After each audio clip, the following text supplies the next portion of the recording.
आज दुनिया में लगभग बहुत सारे रिलीजियस हैं, मान्यताएं हैं और उन्हें लेकर बहुत सारे झगड़े भी हैं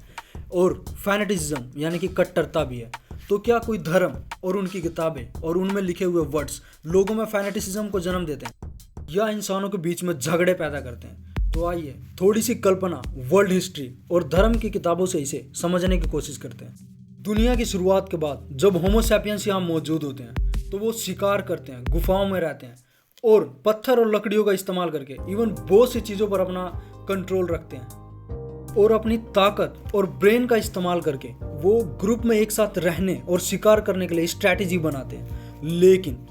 बिजलियों के गड़गड़ाहट, प्राकृतिक आपदाएं, महामारी और सूखा जिन पर उनका बिल्कुल भी कंट्रोल नहीं होता है, क्योंकि अब वो कितनी भी अकल क्यों ना लगा ले, कितनी भी ताकत क्यों ना लगा ले, लेकिन बारिश नहीं करवा सकते थे, बिजली की गड़गड़ाहटों को रुकवा नहीं सकते थे और आ रही आपदाओं पर कंट्रोल नहीं पा सकते थे। तब उनमें ये डर पैदा होता है कि कोई ना कोई सुप्रीम क्रिएटर है जो इन सब चीज़ों पर अपना कंट्रोल रखता है और हम खुद ह्यूमंस पर भी। और सारे रिलीजियस और फैनेटिसिज्म की शुरुआत यहीं इसी डर से शुरू होती है और जिस डर का होना जरूरी भी है, लेकिन एक सही डर की, यानी कि गुनाहों से बचने की और पाप से बचने के डर की, ना कि किसी की गुलामी करने के डर की। खैर, लेकिन अब जब भी कोई आपदा आती थी या फिर कोई बीमारी आती थी या फिर सूखा पड़ता था तो इनका मानना यही होता था कि ये जो सुप्रीम क्रिएटर है जिसका हर चीज़ पर कंट्रोल है वो हमसे नाराज है। अब क्योंकि ये ईश्वर को देख या उससे बात तो कर नहीं सकते थे तो ये दुनिया की चीज़ों को ही ईश्वर मान लेते थे, जिससे उन्हें लगता था कि ये हमसे नाराज है जिसकी वजह से ये सूखा पड़ा है या फिर ये बीमारी आई है। तब वो अलग अलग तरह से अलग अलग चीज़ों की पूजा करने लगते हैं, जैसे कि पेड़ों की, नदियों की, पत्थरों की और जानवरों की। लेकिन ये अभी भी अधूरा था और सवाल इंसानों के जहन में था कि हमारे पूजा करने से ईश्वर हमसे खुश है या फिर हमसे नाराज है, या फिर पूजा करने का या इबादत करने का तरीका कैसा होना चाहिए था। और यहीं से इंसानों में जिज्ञासा भी पैदा हो रही थी और तभी इनके बीच से एक इंसान निकल कर आता है जिसे आज हम तांत्रिक कह सकते हैं। वो लोगों से कहता है कि मैं आत्माओं को देख सकता हूँ और उनसे बातें कर सकता हूँ और ये पता लगा सकता हूँ कि ईश्वर हमसे खुश है या फिर हमसे नाराज है। और लोगों के पास इसकी बातें सुनने के अलावा दूसरा कोई चारा भी नहीं था, तो वो लोग इसकी बातें सुनने लग जाते हैं और इसके पीछे पीछे चलने लग जाते हैं। अब क्योंकि लोग बढ़ने लगे थे तो गुफाओं में रहने की जगह और खाने पीने की चीज़ें कम पड़ने लगी थी, तो वो इस जगह को छोड़कर दूसरी जगह के लिए निकल पड़ते हैं। और जब वो दूसरी जगह के लिए जा रहे होते हैं तब रास्ते में उनका तांत्रिक देखता है कि उनसे पहले के लोगों ने जो जंगली अनाज खाकर बीज छोड़े थे उनमें से अनाज निकल रहे होते हैं। तब वो अपने लोगों को कहता है कि अगर हम अनाज के बीजों को यहाँ मिट्टी में दबाएं तो हमें खाने पीने की तलाश में कहीं और जाना नहीं पड़ेगा। हम कह सकते हैं कि खेती की शुरुआत यहीं से होती है और इंसान महीनों सालों तक इसी खेती के पास रुकने लगते हैं। लेकिन जब वो शिकार करते थे तो उनके देवी देवता, एनिमल या ताकत हुआ करती थी, लेकिन जब वो खेती करते हैं तो उनके देवी देवता भी बदल जाते हैं, क्योंकि खेती के लिए उपजाऊ मृदा, पानी और धूप की जरूरत होती है। तो वो कहते हैं कि ये जमीन जो हमारे लिए अनाज पैदा करती है ये हमारी माँ है और ये उसी की पूजा करने लगते हैं। और यहीं से गॉड्स मदर की शुरुआत होती है, यानी कि देवियों की। और अब वो जहाँ खेती करते थे, जहाँ वो लंबे समय तक रुकते थे, वहीं पर देवालय यानी कि टेम्पल्स बनाते हैं और अपने देवी देवताओं और ईश्वर को सेव देते हैं और पूजा पाठ यानी कि इबादत शुरू करते हैं। और इसी तरह यहाँ पूरा एक कबीला तैयार हो जाता है, जहाँ पर एक सरदार, एक तंत्र विद्या करने वाला तांत्रिक और एक अनाजों का हिसाब किताब रखने वाला अकाउंटेंट और लोग जो खेती बाड़ी और अन्य कामकाज करते थे, और इनके टेम्पल्स और इनकी मान्यताएं और इनके देवी देवता। अब क्योंकि अच्छी उपजाऊ जमीन और अच्छी फसलों की पैदावार से अनाज जमा होने लगा तो इसी के साथ एक कबीले का दूसरे कबीले पर लूटमार और जमीनों पर कब्जा होना भी शुरू हुआ। और आगे चलकर यह कबीला बहुत बड़ा हो जाता है और इनके देवी देवताओं और टेम्पल्स की वैल्यू बहुत ज़्यादा हो जाती है। अब इन देवी देवताओं से बात करने के लिए प्रोफेशनल बंदे चाहिए होते हैं, जिन्हें हम पुजारी समाज की शुरुआत कह सकते हैं। अब हर इंसान डायरेक्टली पूजा पाठ नहीं कर सकता था, इसके लिए खास पुजारी होते थे और इसका फ़ायदा ये होता था कि पूजा पाठ या इबादत करने वालों को खाने पीने की चीज़ों के लिए या किसी दूसरे चीज़ को हासिल करने के लिए इन्हें खेती, शिकार या कोई दूसरी चीज़ नहीं करनी पड़ती थी। ये लोगों को कहते थे कि अगर तुम हमें खाने पीने की चीज़ें या अनाज या फिर कोई दूसरी चीज़ें हमें नहीं दोगे तो हम पूजा को यहीं रोक देंगे, जिससे कि ईश्वर तुमसे नाराज़ हो जाएंगे। और जिससे महामारी और आपदाएं आने लगेंगी तो लोग इनसे डर जाते हैं और इनकी बातें मान लेते हैं। लेकिन यहाँ मसला अभी भी था कि पुजारी सिर्फ पूजा पाठ कर सकते थे, लेकिन इतने बड़े कबीलों के फैसले कौन लेगा और दूसरे कबीलों के आक्रमण से इनका बचाव कौन करेगा। तब इन्हीं के बीच से एक इंसान राजा के रूप में निकल कर आता है और वो कहता है कि फैसले लेने और सबकी रक्षा करने के लिए ईश्वर ने हमें ही चुना है। और अब ऊर, सुमेर और बेबीलोन जैसे बड़े बड़े साम्राज्य बसने लगते हैं और पुजारी समाज और राजाओं की साठगांठ से लोगों पर दबाव बना जाता है और उनके साजो सामान यानी कि टैक्स सिस्टम से पुजारी समाज और राजशाही सिस्टम चलने लगती है। और क्योंकि अलग अलग समाजों में अलग अलग देवी देवता होते थे तो ये एक दूसरे को अपने देवी देवताओं की ताकत दिखाते हुए एक दूसरे पर लूट मार और आक्रमण करते रहते थे। और यहाँ तक कि अब यह इतना ज़्यादा हो चुका था कि लोग चांद, सितारे, सूरज और बहुत सी चीज़ों को अपना भगवान मानने लगे थे और ये अपने देवी देवताओं की ताकत दिखाते हुए एक दूसरे से लड़ाई झगड़े और एक दूसरे पर दबाव बनाते रहते थे। और ये यहाँ तक कि इतना ज़्यादा हो चुका था कि राजा अब डायरेक्टली अपने आप को भगवान बताने लगे थे। फॉर एग्जाम्पल 2000 BCE में नमरूद, जो कि जिंदगी और मौत पर काबू रखने वाला अपने आप को रब बताता था और जिसका जिक्र कुरान, बाइबल और तौरात में है, तो उसी टाइम पर इनके बीच से एक इंसान इब्राहिम अलैहिस्सलाम निकल कर आते हैं जिसे ईश्वर का दूत और मुसलमानों में इन्हें नबी कहते हैं। तो इब्राहिम अलैहिस्सलाम नमरूद को सीधा चैलेंज करते हुए वहाँ के लोगों को ये समझाने लगते हैं कि ये नमरूद कोई ईश्वर नहीं है और ना ही ये चांद, सितारे और सूरज, ये सब तो एक वाहिद रब के बनाए हुए हैं जिसने इस पूरी कायनात को बनाया और जिसने हम इंसानों को भी बनाया। और वो वहाँ रखे सारे बुतों को भी तोड़ने लगते हैं और वो कहते हैं कि हम सभी इंसान एक हैं और हमारा रब भी एक है। और यहीं से फिलोसफी और लॉजिक की शुरुआत हो रही थी।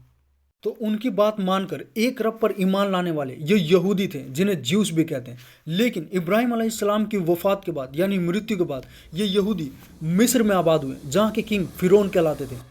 लेकिन ये फिरौन बहुत ही ज़्यादा जालिम थे और अपने आप को ही रब बताते थे और यहाँ के लोगों से अपनी पूजा और इबादत करवाते थे। तब एक बार फिर से इनके बीच से एक दूत यानी कि नबी मूसा अलैहिस्सलाम निकल कर आते हैं और ये यहाँ के फिरौनों से कहते हैं कि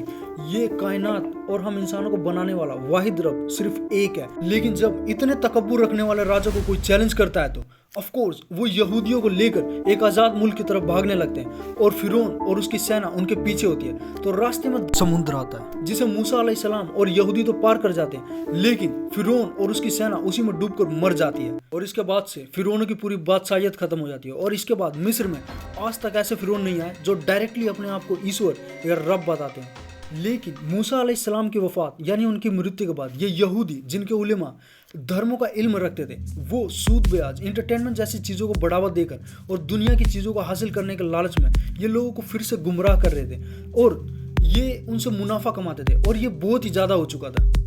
तो उसी टाइम पर इनके बीच से एक दूत यानी कि नबी ईसा अलैहिस्सलाम निकल कर आते हैं और जिसे ईसाई आज डायरेक्टली ईश्वर की औलाद मानते हैं और जिनका जिक्र बाइबल में जीसस के नाम से भी है। तो ईसा अलैहिस्सलाम इन यहूदी उलमा जो धर्म का ज्ञान रखते थे इनको डायरेक्टली एक्सपोज करके लोगों को कहते हैं कि हमें आपस में गलत काम नहीं करने चाहिए और उस एक वाहिद रब के बारे में वो फिर से बताते हैं कि उस रब ने हम सभी इंसानों को एक बराबर बनाया, तो हमें प्यार मोहब्बत से रहना चाहिए और आपस में लड़ाई झगड़े नहीं करना चाहिए और एक दूसरे को गुमराही में नहीं डालना चाहिए। लेकिन ये धर्म के उलमाओं को खतरे की तरह लग रहे थे जिनके विचारों से उनका धंधा चौपट हो जाता और दुनियावी चीज़ें हासिल होनी बंद हो जाती और ईसा अलैहिस्सलाम के बढ़ते फॉलोअर्स रोमन एम्पायर्स की आंखों में खटक रहे थे। तो यहूदी उलेमाओं और रोमन एम्पायर ने मिलकर इन पर बहुत ही जुल्म किया। लेकिन ईसा अलैहिस्सलाम के दुनिया से उठाए जाने के बाद भी ये ईसाई जो इनके फॉलोअर्स थे इनकी आबादी बढ़ने लगी और ये सीधे रास्ते पर भी थे। लेकिन फिर कुछ समय बाद ये धर्म का ज्ञान रखने वाले धर्म के ठेकेदार बन बैठे और लोगों को गलत चीज़ें बताकर और दुनिया की थोड़ी सी चीज़ें हासिल करने के लिए लोगों को गुमराही में डालने लगे। और ये इतना ज़्यादा बढ़ गया कि एक समय में अरब में इंसान आपस में बहुत से कबीलों में बंट गए और हर कबीले के अपने देवी देवता होते थे।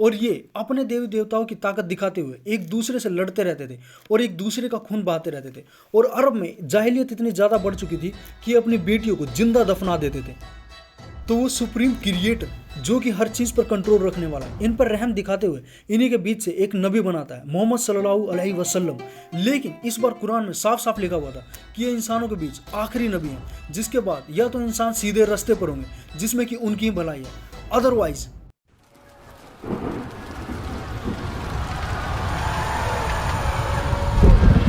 तो मोहम्मद सल्लल्लाहु अलैहि वसल्लम अपनी पूरी जिंदगी लोगों को प्यार, मोहब्बत और अच्छे इखलाक और रिश्ते नाते जोड़ने, ना कि तोड़ने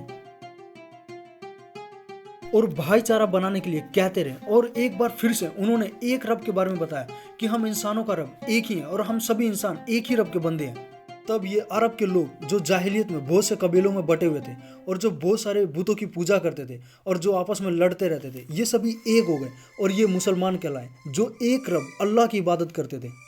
लेकिन नबी की वफात के बाद ये मुसलमान और बाकी धर्मों के लोग जो धर्म का ज्ञान रखते हैं, दुनिया की थोड़ी सी चीज़ें हासिल करने के लिए लोगों को गलत चीज़ें बताने लगे और लोगों को गुमराही में डालने लगे और धर्म में लिखी किताबों के सही मायनों को गलत तरीके से बताने लगे। तो आज एक बार फिर से दुनिया में इंसानों के अलग अलग रब हैं और सभी अपने अपने रब को लेकर एक दूसरे से लड़ते रहते हैं और एक दूसरे पर दबदबा बनाना चाहते हैं। अब क्योंकि डर, जिज्ञासा और फिलोसफी ने धर्मों को दिशा दी, तो ये राजनेता और धर्मों के लीडरशिप रखने वाले लोग आपस में साठ गांठ करके डर, जिज्ञासा और फिलोसफी और क्योंकि टेक्नोलॉजी भी मौजूद है, तो एल्गोरिथम का इस्तेमाल करके ये अपने अपने लोगों की भावनाओं को पढ़ के और उनके फीलिंग को उत्तेजित करके इनके दिमाग में फैनेटिसिज्म को भर रहे हैं।